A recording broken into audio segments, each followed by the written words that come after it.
Welcome back to the Legacy Hour. This is Andrew Cohen on your hometown station, AM 1220, KHTS. I'm here with my friend and colleague, financial advisor, Arif Halaby. Welcome back. Hey, thanks for having me. Look, folks, when we're dealing with our moms, usually it's a mom, statistically it's about 12 years they're going to live without a spouse.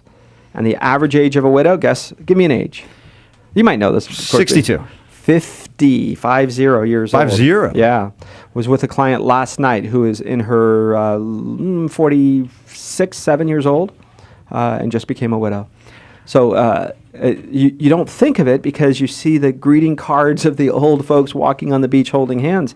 And our seniors are wonderful human beings and happy and live long, but sometimes it's their second relationships that they're walking on the beaches with. You know? Yeah, I can speak personal experience, and I'll talk about it more at a different time. Personal experience for me.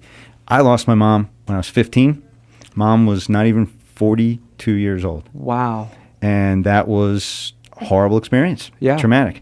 My dad was awesome. He did a fantastic job with us, and a few years later, he got remarried.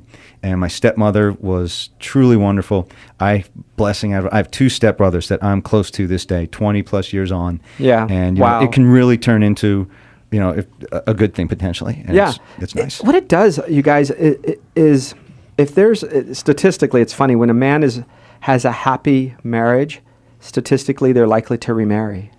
Mm-hmm. If they loved being married and they had a wonderful relationship with their wife, and they lose her, they are more likely to marry again.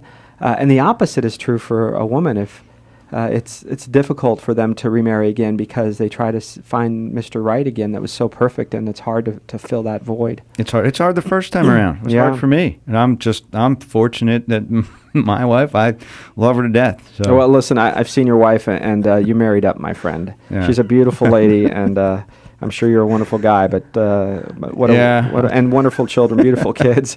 Yeah, and the kids kids look like mom too, which is nice. So. Yeah, I try to say, look, my kids are beautiful. They got their brains from me and their looks from their mom, and that's a very good thing. Nice. At least the looks part from mom. I'm hoping the brains work. Yeah.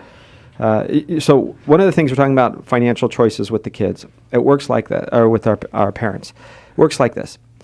Often, if that value is not met, then there's a loneliness that manifests itself in the way we spend our money. And quickly, when you say the value, we're not talking dollars. We're talking about personal value, feeling important as part of the household. Oh my gosh, have you hit it on the head? The household, something to do outside of the household.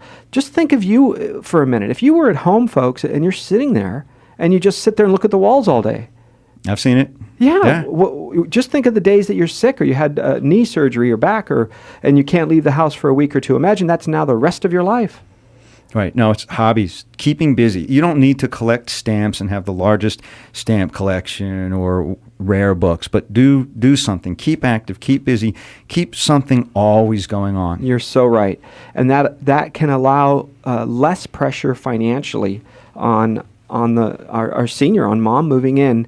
That moment when that happens, she needs to feel valuable. Even if you just take $100 a month from her or $50, she wants to feel that she's contributing. Right. Even if she's the responsible for cooking the Sunday dinner or the Friday meal. Yeah, it doesn't have to be money. It doesn't have to be. It's contributing. You can use the money. Maybe you can do it. Maybe you can use it and say, we've got this special dessert, or we're going out to dinner tonight. It's on mom. Yes. Whatever it might be. And just really, keep that importance going. I know I want that. Yeah. I don't want to, get to the point where I'm physically unable to do things or I can't do it. I want to feel that, I'm valued and, I'm not a burden on my kids. It makes a big difference when there's planning done ahead of time so that things are put in almost autopilot.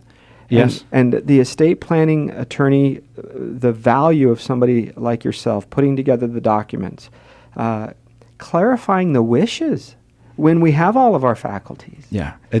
It's unbelievably important. You can't, if you get to the point where you can't make those choices, then you're not allowed. And you have to go and get a conservatorship. And that's time consuming, embarrassing, public, expensive, in a court. Or we can sit down, we can set it up now. And it's really, really important that, for me, that I talk and find out what's important to everyone and really dig in and find the answers that they might not realize. And so I can understand how it plays in a potential plan and make choices. So you can have A, B, and C, but not D. or vice versa. Yeah, sometimes we'll say, look, there are 3 things here.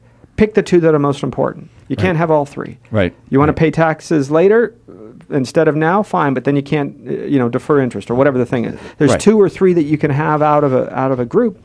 And when we say that seniors, look, they're the fastest growing users of the internet, our senior citizens. They're also the fastest growing segment of the population filing bankruptcy. Wow.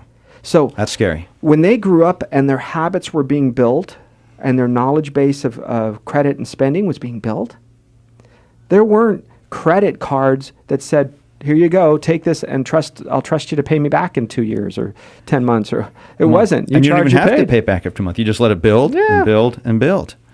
Imagine that human being who wasn't ever trained, right? We've seen people come from other cultures who never learned to drive a car until they're in their 30s and 40s. They're not statistically as good of a driver because they weren't raised in that system. They don't know what it's like to go to, Right. at 14, 15 years old to take the classes. So it's the same thing with training historically, financially. Watch the credit cards. Make sure that mom isn't substituting her value in the family with buying stuff and feeling like she's receiving a present every time the Federal Express or FedEx or UPS arrives. That's not Christmas every day. Right, right. So, okay, well, that's a fascinating subject that I want to pick up on when we come back. We need to take a break. We'll be right back. This is Andrew Cohen with the Legacy Hour on your hometown station, AM 1220 KHTS, and we'll be back in a minute.